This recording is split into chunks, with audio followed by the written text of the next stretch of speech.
Ini adalah pertama kalinya Erik Ling melihat prajurit dari pasukan pengaman keluarga Tang. Sederet 10 orang yang mengenakan pakaian berwarna monoton berdiri di depan pintu. Semuanya adalah prajurit yang mengenakan pakaian tentara, berdiri dengan kokoh, tubuh yang tampak bagaikan baja. Dengan sebuah tatapan saja, bisa diketahui kalau ini adalah pasukan perang yang luar biasa. Andy Qin dan Cody Yao, kedua orang itu berdiri di depan sederet prajurit itu. Mengeluarkan sebuah hormat militer kepada Erik Ling dari kejauhan, kemudian berjalan masuk ke dalam.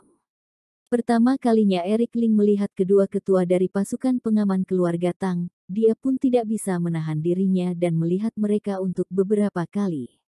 Senang berjumpa dengan Tuan Ling. Senang berjumpa dengan Tuan Ling. Andy Qin dan Cody Yao menyatukan kedua kepalan tangan mereka secara serentak, memberikan penghormatan yang sederhana. Awalnya, mereka mengira bisa melihat penampilan luar Erik Ling. Pada akhirnya, yang mereka lihat adalah Erik Ling yang seluruh tubuhnya dibalut di dalam mantel. Mereka pun merasa aneh di dalam hati. Duduklah. Erik Ling mengulurkan tangannya dan memandu mereka. Sir Lei Tang menyeduh teh untuk mereka. Saat ini, Cody Yao berkata dengan datar, semua orang mengatakan kalau Tuan Ling adalah seorang tuan muda yang tampan dan santai, gaya yang tidak tertandingi. Kini, kenapa terbalut di dalam pakaian dan tidak berani bertemu dengan orang? Apakah mungkin sudah terluka? Ataukah ada rahasia lainnya? Cody Yao sudah lama berada di medan tempur, dia sangat tegas. Setelah melontarkan perkataan itu, dia pun menatap mata Erik Ling dengan erat, seolah-olah dia ingin membaca pikiran Erik Ling. Tatapan mata Erik Ling setenang air, tidak ada gejolak apapun, pasti ada suatu hari. Kamu akan melihatku. Cody lancang, aku mohon Tuan tidak menyalahkannya. Andy Qin mengatakan, kali ini aku mendengar kalau Tuan sudah datang, aku pun bergegas datang ke sini untuk memberikan kunjungan. Memang benar kalau awalnya ingin melihat gaya Tuan. Erik Ling menuturkan, secara tidak sengaja masuk angin, takut akan menular. Andy Qin berkata, bisa dimengerti. Kalau begitu, Tuan harus menjaga kondisi tubuh. Erik Ling meraih tehnya, dia menggenggamnya di tangannya dan tidak meminumnya. Dia mengatakan, Ketua Qin, kamu bertanggung jawab sebagai ketua pasukan pengaman keluarga Tang. Kini sudah mencapai 13 tahun, bukan? Andy Qin mengatakan, tidak salah. Kala itu aku ditunjuk oleh keluarga Qin untuk mengambil alih sebagai ketua baru. Tuan Tang secara pribadi memberikan tanggung jawab kepadaku, dalam sekejap saja sudah 13 tahun. Erik Ling menuturkan, Tuan sudah menjaga jaringan transportasi keluarga Tang selama 13 tahun, memiliki jasa yang besar bagi keluarga Tang. Aku mewakili seluruh anggota keluarga Tang untuk berterima kasih kepada saudara Qin. Andy Qin berkata, itu adalah tanggung jawabku. Aku sudah berjanji kepada Tuan Tang kalau aku akan memenuhi tanggung jawabku dengan baik. Erik Ling mengatakan, bagaimanapun, pasukan pengaman keluarga Tang dihimpun sementara dari keluarga Qin. Aku memiliki satu pertanyaan, merasa bingung untuk waktu yang lama. Andy Qin berujar, silahkan Tuan katakan. Erik Ling mengatakan, kamu, Andy Qin, sebenarnya mengabdi kepada keluarga Tangku, ataukah keluarga Qin? Begitu kalimat tersebut dilontarkan, atmosfer di sekitar pun mendadak menjadi tegang. Semua orang saling menatap merasa kaget, kamu melihat aku melihat kamu, semuanya tidak dapat berkata-kata. Bahkan Sir Lei Tang yang menyeduh teh itu pun sangat terkejut. Dia sama sekali tidak menyangka kalau Erik Ling akan begitu gamblang dalam berbicara. Pertanyaan ini adalah pertanyaan yang ingin ditanyakan oleh semua orang keluarga Tang, namun tidak berani ditanyakan. Bertahun-tahun lamanya, keluarga Tang sangat tabu terhadap pasukan pengaman. Hari ini, Erik Ling pun menanyakannya. 3 pemimpin besar keluarga Tang yang baru saja kembali ke rumah keluarga Tang dengan terburu-buru dan masuk ke dalam ruang kerja itu pun semuanya juga terbengong mendengar pertanyaan ini. Yohanes Tang mengatakan, apa yang ingin Tuan Ling lakukan? Pasukan pengaman keluarga Tang selalu menjadi topik yang tabu bagi keluarga Tangku. Siapapun tidak berani bertanya mengabdi kepada siapa dengan enteng. Tuan ini saat ini, Japri Tang mengatakan, Tuan harus memahami secara menyeluruh kepemilikan pasukan pengaman keluarga Tang. Untuk memperkuat pondasi keluarga Tangku. Joseph Tang menuturkan, tetapi, jelas-jelas pasukan pengaman keluarga Tang dibentuk dan dipindahkan sementara dari pasukan prajurit keluarga Qin. Keluarga Qin selalu memiliki hak untuk mengatur secara langsung. Bahkan ketika ayah masih hidup, dia juga tidak berani menekankan kalau kepemilikan pasukan pengaman keluarga Tang adalah milik keluarga Tangku. Jika begitu masalah kacau, dan membuat keluarga Qin tersinggung, jika mereka langsung menarik kembali pasukan pengaman dengan sebuah surat, maka pasukan pengaman keluarga Tangku pun tidak ada lagi. Yohanes Tang mengatakan, begitu keluarga Tang kehilangan pasukan pengaman, maka tidak ada lagi pondasi pada keluarga Tangku. Jaringan transportasi kami pasti akan digerogoti oleh keluarga lain. Tuan Ling, Anda terlalu gegabah. Kala itu Eric Ling memberikan tekanan kepada kedua keluarga Tang dan keluarga Song dengan sekuat tenaga. Mereka semua sangat terkejut. Tapi masalah ini berhubungan dengan pasukan pengaman keluarga Qin. Meskipun Tuan Ling memiliki kemampuan yang setinggi langit, tetapi dia juga tidak bisa mengusik keluarga Qin, bukan? Hati ketiga pemimpin besar keluarga Tang pun sangat panik, beranggapan kalau Eric Ling terlalu gegabah. Saat ini, jawaban dari Andi Qin sangat gamblang, aku mengira Tuan adalah orang yang cerdas. Mengerti dengan batasan diri sendiri. Hari ini, tampaknya Tuan sedikit tidak tahu dengan batasan diri sendiri. Kodi Yao menuturkan, kala itu Tuan Tang dan kepala keluarga Qin memiliki hubungan yang baik, meminjam sementara pasukan prajurit dari tangan kepala keluarga Qin, batas waktu pemindahan sementara adalah 40 tahun. Setelahnya, meskipun kepala keluarga Qin sudah mundur, tetapi keluarga Qin selalu menjalankan kerja sama ini. Meskipun Tuan Tang sudah meninggal, keluarga Qin juga tetap menjalankan kerja sama ini. Biasanya, keluarga Qin memperhatikan nilai kepercayaan. Kini, perintah pemindahan masih tersisa 3 tahun terakhir. Setelah 3 tahun terlewati, tentu pasukan pengaman keluarga Tang akan kembali ke keluarga Qin lagi. Semua orang sadar akan masalah ini, tampaknya Tuan masih tidak mengerti. Eric Ling mengatakan, yang aku tanyakan bukanlah tentang kepemilikan pasukan pengaman. Yang aku tanyakan adalah pola pemikiran pribadi Andi. Tidak menunggu Andi Qin berbicara, Kodi Yao pun merebut kesempatan dan berkata, Ketua Qin adalah orang dari keluarga Qin, dia hanya menjalankan kerjasama kala itu saja. Hanya itu saja. Tuan Ling tidak akan beranggapan kalau Ketua Qin ingin mengkhianati keluarga Qin, bukan? Andi Qin mengatakan, Kodi sudah mengatakan jawabanku dengan jelas. Eric Ling bangkit berdiri, tunggu pada suatu hari. Jika kamu tidak ingin bernaung di bawah keluarga Qin, katakan kepadaku. Aku akan menjadi orang yang akan membimbingmu maju dan membuatmu menjadi orang yang sangat cemerlang. Eric Ling berjalan ke sisi Andi Qin, dia menarik keluar pisau belati yang berada di pinggang Andi Qin. Dia mengulurkan tangannya dan menyentil ke permukaan pisau dengan pelan. Prang.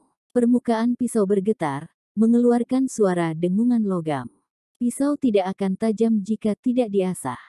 Jika manusia tidak berjuang, maka tidak akan berhasil.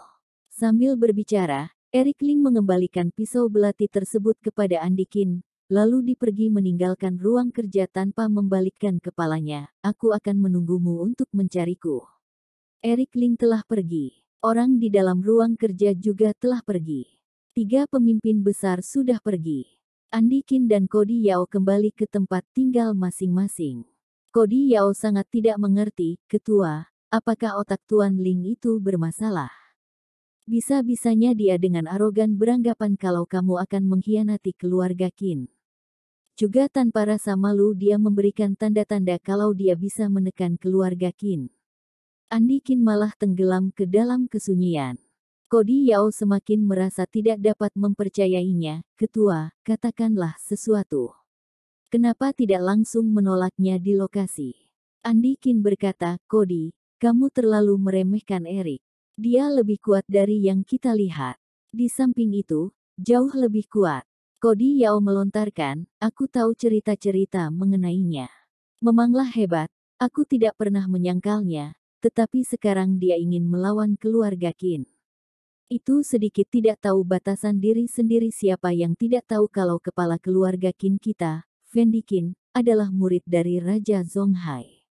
Dari awal sudah menjadi master tenaga luar terhebat, hanya selangkah lagi dia bisa memantapkan diri menjadi seorang master seni bela diri. Apa hak Erik untuk menjelekkan keluarga Qin? Andi Qin mengeluarkan pisau belatinya, dia menyerahkannya kepada Cody Yao, kamu buka dan lihatlah. Cody Yao merasa penasaran, dia mengeluarkan pisau belati itu. Pada akhirnya, dia pun terkaku. Hanya terlihat retakan-retakan yang sangat banyak muncul pada permukaan pisau. Bagaikan sarang laba-laba, sangat banyak dan padat. Sebilah pisau belati ini sudah mengikutimu bergumul di medan perang bertahun-tahun lamanya. Dan terbuat dari baja anti karat, kenapa bisa muncul retakan yang begitu banyak?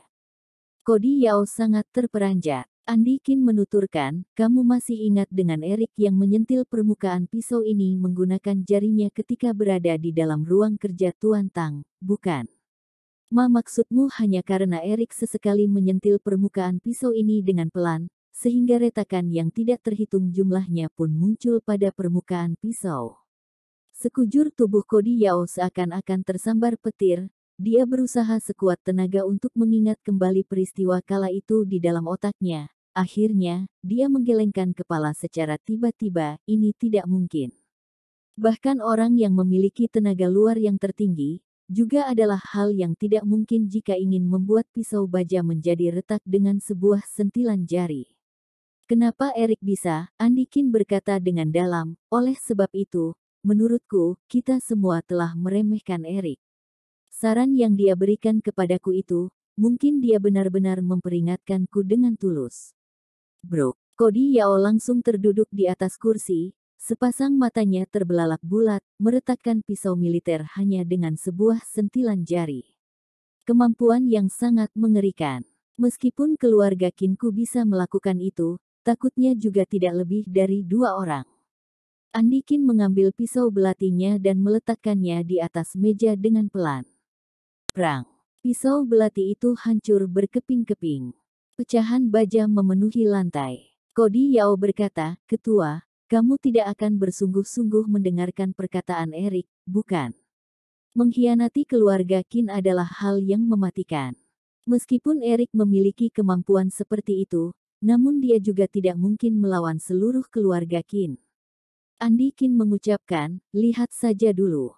Masalah ini mengajarkan kita.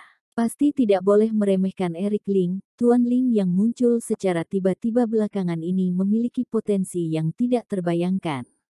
Kedepannya, kita harus semakin berhati-hati dalam berucap dan melakukan sesuatu. Tuan Ling itu sedang memperingatkan kita.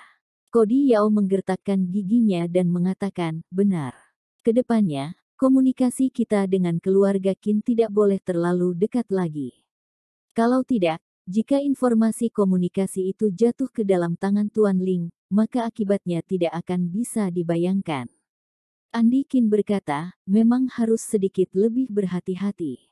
Paling tidak jangan membiarkan Tuan tahu kalau kita masih melakukan hal lain di luar tugas kita. Villa keluarga Su. Baru-baru ini, suasana hati Nenek Su mulai membaik lagi, ekspresi wajahnya juga menjadi jauh lebih segar. Perkembangan keluarga Su sangat cepat belakangan ini, proyek herbal sukses besar, obat herbal terjual dengan baik di dalam maupun di luar negeri, memicu penjualan yang fantastis pada pasar obat-obatan. Reputasi dan pendapatan keluarga Su menunjukkan pertumbuhan yang eksplosif. Seluruh anggota keluarga Su pun tenggelam ke dalam sejenis kebahagiaan yang hingar-bingar. Setiap harinya Nenek Su akan melihat rangkuman kondisi keuangan yang dikirimkan oleh perusahaan Su, dia pun tidak bisa menyembunyikan kebahagiaannya. Hari ini, Daniel Su membawa rangkuman keuangan selama 1 bulan dan menyerahkannya kepada Nenek Su. Nenek Su sangat senang setelah melihatnya, baru 2 bulan sejak obat proyek herbal dipasarkan, namun sudah mendapatkan kembali modal riset, bahkan telah mendapatkan keuntungan beberapa kali lipat. Hanya dari pendapatan proyek ini saja, sudah menjadi total pendapatan di perusahaan Su. Dan telah menjadi sumber pendapatan terbesar kedua. Daniel Su juga sangat senang, benar, keberhasilan proyek ini membuat keluarga Su kita bertransformasi sepenuhnya.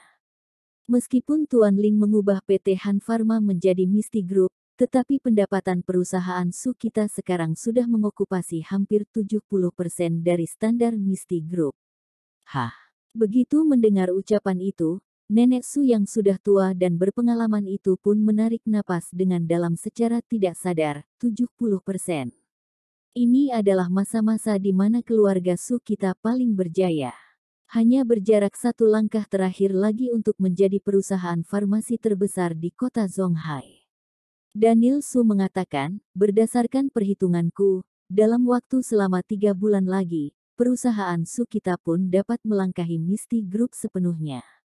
Jika saatnya tiba, kita akan menjadi perusahaan farmasi nomor 1 terbesar di kota Zhonghai. Senyuman memenuhi wajah nenek Su. Bagus. Sangat bagus. Daniel, kamu semakin hebat. Menyerahkan keluarga Su kepadamu kala itu adalah keputusanku yang paling baik. Daniel Su menuturkan, begitu kita menjadi perusahaan farmasi nomor 1 di kota Zhonghai, maka posisi keluarga Su kita tidak akan bisa digoyahkan lagi. Asalkan kita sendiri tidak mencari mati, maka tidak akan mati. Selain itu, pada saat itu, efek dari Misty Group tidak akan begitu kuat lagi. Nenek Su mengangguk-anggukkan kepala, prioritas utama adalah terus mempromosikan proyek herbal dengan kekuatan besar. Selain itu, berusaha untuk berbaikan dengan Winda. Memperbaiki hubungan kedua keluarga kita. Daniel Su merasa sangat bingung, nenek, sebelumnya kamu sudah beberapa kali mengundangnya makan, namun dia tidak memberikan kehormatan, apakah kamu masih ingin berinisiatif untuk mendekatinya? Nenek Su melontarkan, kita tidak boleh membuat Tuan Ling marah lagi. Daniel Su juga tidak bisa berbuat apa-apa, kalau begitu, bagaimana rencana nenek untuk berbaikan dengannya? Nenek Su berkata, memberikan Winda hak perwakilan obat herbal di kota Zhonghai. Dengan begitu, dia pasti tidak memiliki pilihan untuk menolak. Di dalam dunia farmasi pada kota Zhonghai sekarang, proyek yang paling populer adalah obat herbal. Daniel Su sangat terperanjat, nenek, tidak boleh. Hak perwakilan itu adalah sebuah tambang emas, bagaimana boleh diberikan kepada Winda begitu saja? Di luar ada begitu banyak perusahaan besar yang bersedia mengeluarkan ratusan miliar yuan untuk membeli hak perwakilan. Bahkan aku tidak rela melepaskannya. Sesekali nenek Su menghela napasnya, Daniel, itu adalah sebuah keterpaksaan. Selain itu, aku berbuat demikian, karena ada alasan lain yang dalam. Daniel Su pun menjadi tidak begitu senang, alasan dalam apa? Nenek Su melontarkan, asalkan hubungan dengan Winda membaik kali ini, maka hubungan dengan Tuan Ling juga membaik. Setelah berhasil, kita langsung mengambil kesempatan untuk meminta persetujuan untuk bergabung ke dalam SPZ, maka permasalahan besar pasti akan terselesaikan. Membahas tentang bergabung ke dalam SPZ, mata Daniel Su pun mengeluarkan cahaya dengan mendadak, pada akhirnya dia berkata dengan tidak berdaya, baiklah. Aku akan menyuruh Chandra untuk pergi menangani masalah ini. Nenek Su menggelengkan kepala, karena alasan untuk menunjukkan ketulusan, maka kamu sendiri yang harus pergi. Meskipun wajah Daniel Su tampak sangat tidak senang, namun bagaimanapun dia tidak berani membantah Nenek Su, baik, aku yang akan pergi. Malam baru saja menyapa ketika lampu dinyalakan, kendaraan memenuhi jalan. Di depan pintu utama rumah sakit Husada, selalu ada mobil dan orang yang datang dan pergi, tidak henti-hentinya. Dan lampu di rumah sakit Husada terus menyala siang dan malam. Lampu di dalam ruang kerja General Manager seringkali masih menyala hingga jam 3 subuh, membuat pegawai yang tidak terhitung jumlahnya itu pun merasa risau melihatnya. Beberapa hal ini, Winda Su baru pulang kerja setelah lewat dari jam 3 subuh setiap harinya. Keesokan paginya dia pun berangkat kerja lagi pada jam 8 atau 9. Sebuah foto Eric Ling diletakkan di atas meja kerjanya. Setiap kali dia merasa lelah bekerja, maka dia akan berhenti, lalu meraih bingkai foto tersebut dan menatap orang itu dengan tenang. Dan kini Winda Su dan Rani Zhou sudah berpisah tempat tinggal. Dia seorang diri pindah dan menetap pada lantai atas restoran Asia. Setiap harinya jika ada waktu, dia akan pergi ke lantai pertama untuk membantu Yunilin melakukan sesuatu dan melakukan pekerjaan sambilan. Sangat jelas, dia sudah menganggap tempat ini sebagai rumahnya sendiri. Setiap kali melihat Winda Su yang demikian, Yunilin pun merasa sangat bersalah. Tetapi, dia tidak bisa menghalangi Winda Su. Secara berangsur-angsur, percakapan keduanya juga semakin banyak. Winda Su mulai suka mengobrol dengan Yunilin. Yunilin tahu banyak hal yang berkaitan dengan Eric Ling. Setiap kali dia menceritakan satu hal kepada Winda Su akan merasa sangat bersemangat. Winda Su pun mulai mengerti secara berangsur-angsur. Bisa dikatakan kalau Yunilin adalah orang yang paling pertama yang dipercayai oleh Eric Ling. Jika Eric Ling pulang, dia pasti akan memberitahukannya kepada Yunilin terlebih dahulu. Dengan begitu, setiap kali Winda Su pulang, hal pertama yang dilakukan olehnya adalah bertanya kepada Yunilin, apakah Eric Ling sudah pulang atau tidak. Setiap kali jawaban yang didapatkannya adalah tidak. Meskipun demikian, Winda Su tetap tekun dan mempertahankan kebiasaan itu. Melihat Winda Su seperti ini, hati Yunilin pun terasa sangat getir. Bahkan membuat Boni Su yang sering datang ke sini untuk mencuci mangkuk itu pun merasa kasihan melihatnya. Pagi hari ini, Winda Su pergi dari restoran untuk berangkat kerja seperti biasanya. Sebelum pergi, dia tetap tidak lupa untuk memberitahukan Yunilin, jika Eric sudah menghubungimu, ingat untuk langsung memberitahukannya kepadaku. Boni Su yang sedang mencuci mangkuk di sebelah itu berjalan menghampiri, dia menghela napasnya, manajer Su benar-benar gigih. Yunilin mengatakan, sudah 1 bulan. Nona Su setiap kali datang dengan penuh ceria untuk menanyakan keberadaan Tuan Ling kepadaku, pada akhirnya yang dia dapatkan adalah kekecewaan. Aku pun tidak tega untuk menjawabnya lagi. Boni Su menuturkan, perasaan manajer Su tahan lama. Sejak awal dia sudah tidak bisa melepaskan Tuan Ling, dia hanya salah paham saja kalau Eric sedang mencari wanita di luar, sehingga dia selalu menolak Eric. Kini dia tahu kalau dirinya telah salah paham terhadap Eric. Apalagi sudah keliru menuduh Eric untuk waktu yang begitu panjang, oleh sebab itu, dia pun merasa bersalah di dalam hatinya. Yunilin berkata dengan dalam, tetapi, bahkan aku tidak tahu kemana Tuan Ling pergi. Ini sangat tidak lumrah, aku pun merasa khawatir. Boni Su tertawa getir dan menggelengkan kepala, aku juga tidak tahu. Biasanya Tuan Ling akan datang ke restoran. Namun, belakangan ini dia sudah tidak pernah muncul dalam waktu yang hampir mencapai 1 bulan. Yunilin berkata, menurutmu, apakah mungkin sesuatu benar-benar telah terjadi kepada Tuan Ling? Boni Su melontarkan, seharusnya tidak.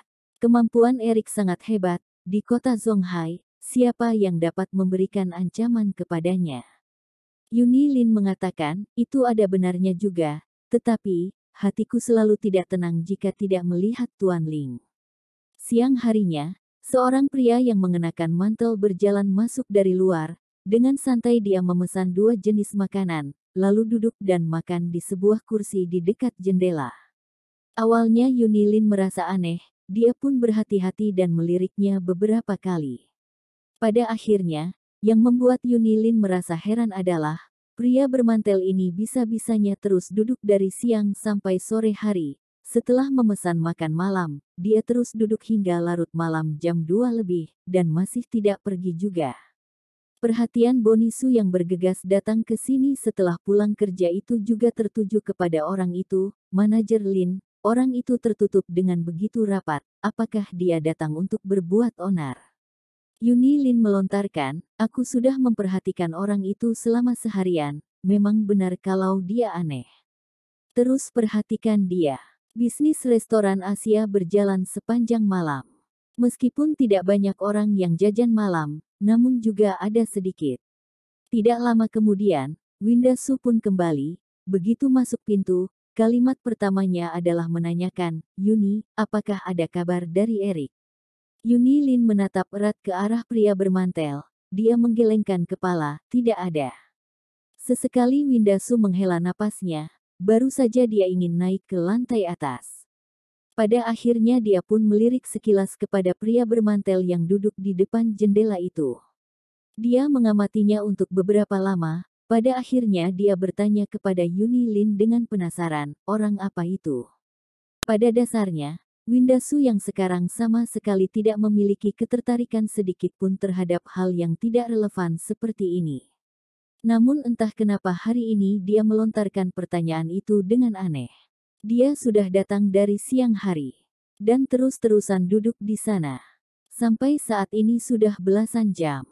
Juga tidak tahu apa yang ingin dia lakukan.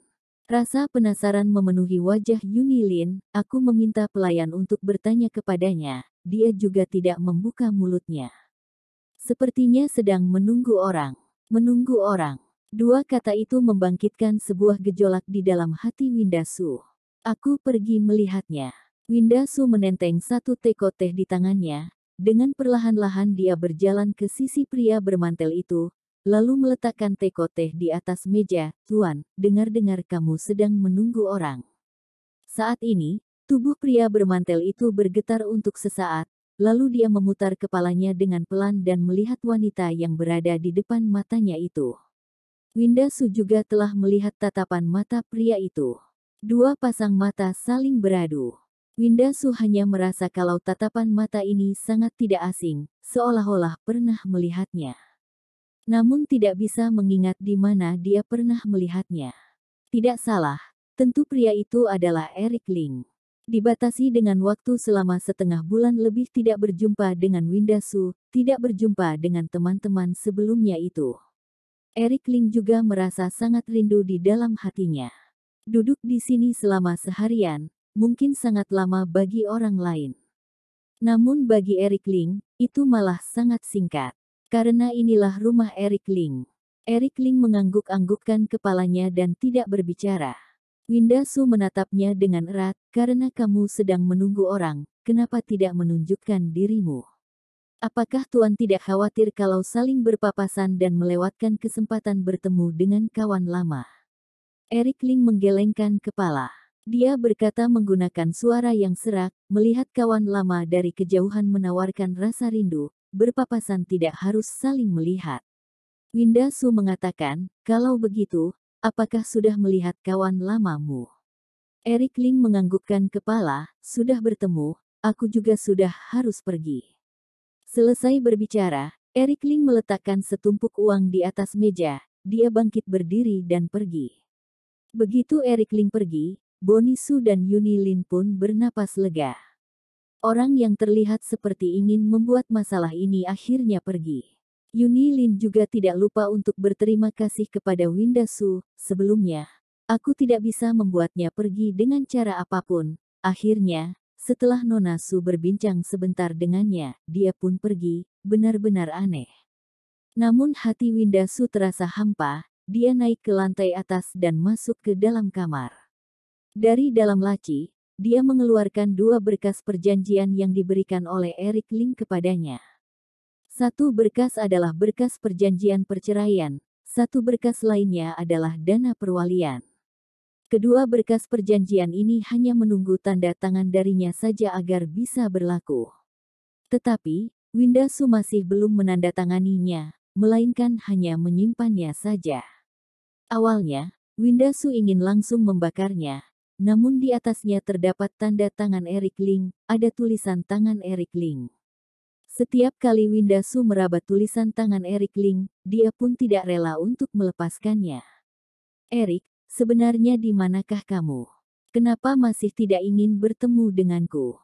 Apakah kamu sedang menyalahkanku yang salah paham terhadapmu?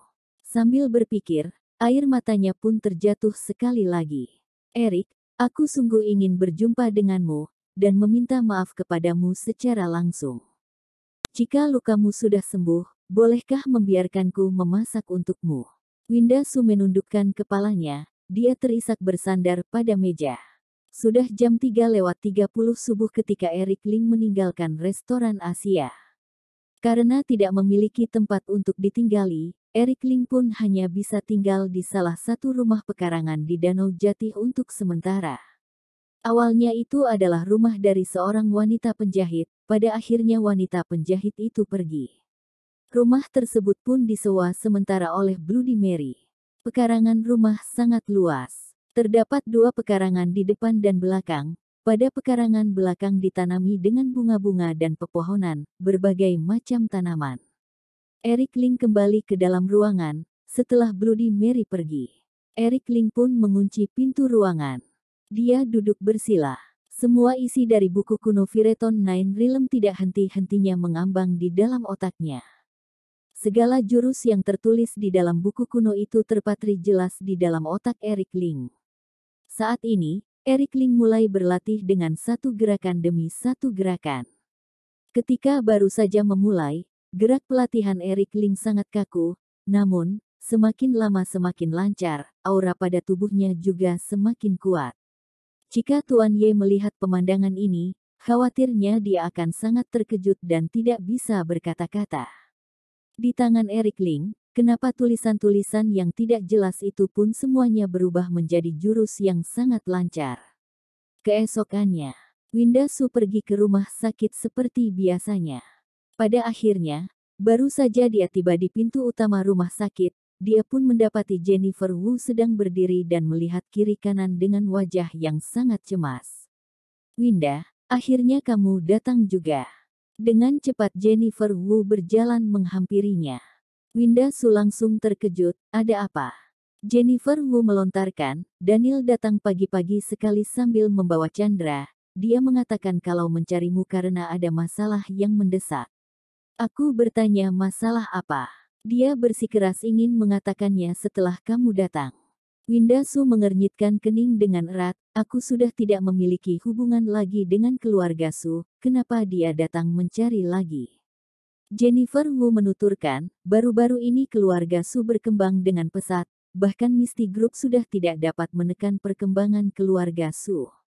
Mereka menjamin kalau dalam waktu 3 bulan saja, maka pendapatan per bulan mereka bisa melampaui Misty Group, dan menjadi sebuah perusahaan farmasi terbesar pada kota Zonghai.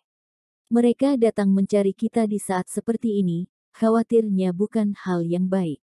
Namun, Winda Su malah terlihat relatif tenang, kita lihat dulu dan baru bicarakan nanti. Sekilas Jennifer Wu menatap Winda Su dengan penuh kagum. Mendadak dia menyadari bahwa setelah Winda Su melewati perubahan kali ini, dirinya pun jauh lebih dewasa. Dia juga bisa begitu tenang walaupun berhadapan dengan keluarga Su, monster yang besar itu. Itu adalah poin yang tidak dimiliki oleh Jennifer Wu. Ketika masuk ke dalam ruang kerja, hanya terlihat Daniel Su dan Chandra Su yang sedang meminum teh. Adik Winda, akhirnya kamu datang juga. Daniel Su bangkit berdiri dan menyapa dengan hangat. Ekspresi wajah Winda Su tenang, Daniel, untuk apa kamu datang ke sini? Daniel Su mengatakan, aku datang karena ada 2 masalah. Pertama, ingin memperbaiki hubungan dengan adik Winda sebentar. Pada dasarnya kita adalah satu keluarga, benar-benar tidak seharusnya bersikap begitu saing. Dulunya, memang benar kalau keluarga Suku telah melakukan banyak kesalahan.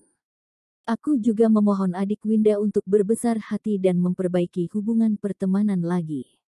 Sama sekali tidak pernah berteman, bagaimana cara memperbaikinya? Winda Su langsung menolaknya, katakanlah masalah yang kedua. Wajah Daniel Su tampak amat canggung, dia menggertakkan giginya dan melontarkan, masalah yang kedua, obat herbal keluarga Su laris di dalam maupun luar kota Zonghai, adik Winda juga mengetahuinya. Perusahaan farmasi besar dan agen yang tidak terhitung jumlahnya itu ingin membeli hak perwakilan obat herbal di dalam kota Zonghai. Kedatanganku kali ini adalah, aku ingin membahas hak perwakilan dengan adik Winda. Winda Su berjalan ke belakang meja kerja dan duduk di atas kursinya. Dengan pelan dia berkata, ingin membahas tentang hak perwakilan seperti apa.